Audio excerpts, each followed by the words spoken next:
Thanks for tuning in. I'm Steve Raye, author of How to Get U.S. Market Ready. And in this podcast, I'm going to share with you some of the lessons I've learned from 30 years in the wine and spirits business, helping brands enter and grow in the U.S. market. I've heard it said that experience is what you get when you don't get what you want.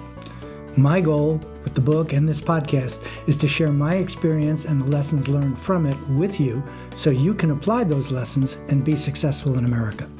So, let's get into it.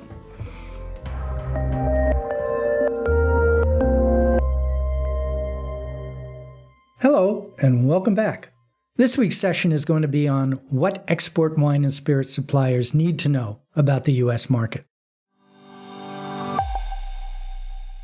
Some years ago, we conducted some proprietary research among export wine and spirit producers regarding what type of information they most wanted to know about the U.S. market. And here are the questions that weighed most on their minds. Market structure and regulations. Finding an importer. How do you get one? Open versus control states. What strategies should you employ, and where should you bring your product? Selling to accounts with locations in multiple states. Is it the right strategy for you and your brand? Off-premise? On-premise? Independent stores versus supermarkets. Understanding which states allow wine or spirits to be sold in supermarkets, drugstores, mass merchants, and which states don't. What this means for you in terms of marketing, pricing, and distribution. And last, under market structure and regulations, distributors, understanding what they really do, what you can expect from them, and what they will expect from you. Very important point.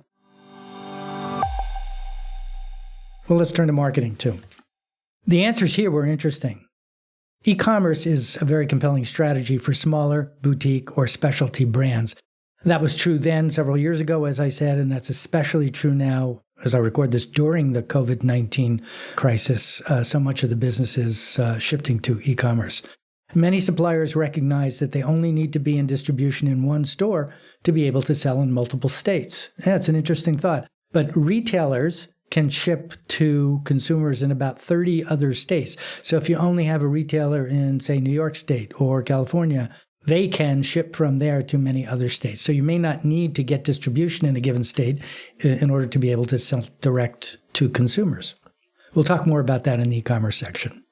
The second point under marketing, scores. How do I get my products scored? How should I effectively use them in the U.S.? And what are the options if the brand is not currently imported?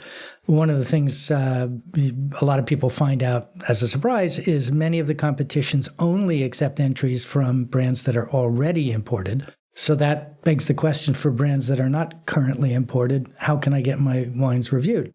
And in fact, there are about 4 or 5 competitions, and we'll go over that in detail in the competitions section, that allow entries by currently non-imported brands into the U.S. Public relations, how consumers get information about wines and spirits, what publications and websites they read, and how to capitalize on a growing digital industry. Understanding the impact and importance of what I call traditional print wine publications such as Wine Spectator, Wine Enthusiast, Wine Advocate, and how they have been transcended by social media platforms, apps, tools, and services. The days of Wine Spectator's hegemony over the conversation in the U.S. market are long gone, and there are orders of magnitude more effective ways of doing it, things like Vivino and Wine Searcher. There are other ways to compete. Look at non-traditional marketing, distribution, and sales strategies. One that's popped up recently that's doing very well is LibDib. Highly recommend that you give them a check. If you're thinking of coming into the U.S. and proving your case, LibDib may be the best strategy you can use. That's www.libdib, LibDib. And then, of course, social media certainly has had an incredible impact in the American wine and spirits market and generated a whole lot of tools that you can use. Again, we're going to go into that in detail in the social media chapter.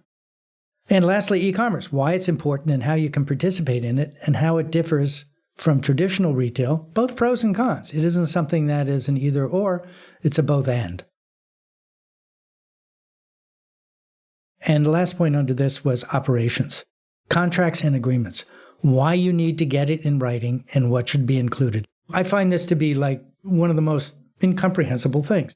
Many suppliers are so happy to have an importer talking to them that they don't even bring up the subject of writing a contract. Well, at the very least, you should have a letter of agreement or an email stating who's going to do what and when. And in fact, I have a whole chapter in the book later, we'll be covering it in detail, where we list all of the things that you might want to consider in a contract. I highly recommend that if you're going to do a contract, you use an industry experienced lawyer to help draft that. But just in case, the chapter covers a lot of things that are common. Second thing under operations is timelines. How long will it take to find an importer, then a distributor or distributor network, and to actually get your product on the shelf? Recognize that it always takes a lot longer, like maybe 3 times longer than you think. And that one of the biggest mistakes people make is rushing too fast. Like they have a deadline in their mind that I have to have the product in the market this year in May. Well, if the market isn't going to allow you to get in May and you get pushed back until October, you got to really rethink whether it makes any sense to introduce an OND, which may be the worst time to introduce a brand. Market trips. How often someone from your winery or distillery should visit the U.S. and what should their priorities be when traveling? Things like meeting with the importer or distributor, management for business reviews, hosting wine dinners, putting on lectures, working with sales reps in market. We call those work-withs. Also take a look at trade events, an overview of the main trade shows and events in the U.S. And again, all of these are covered in detail later in the book. And then lastly, whether or not you should have a brand ambassador. What is the job description? Why you might need one. Have some more detail on that later in the book as well. The interesting thing on brand ambassador I'd like to mention is that 10 years ago, it was a unique concept, and it was a differentiator, a point of difference that makes a difference. Now, they're much more common, and I'm reminded of, I was in a bar listening to a sales rep talk to a bartender about a new scotch and introduced himself as being the new Scotch brand ambassador, and the guy said, I already have 12 of them. I really can't handle any more help. So, something to think about.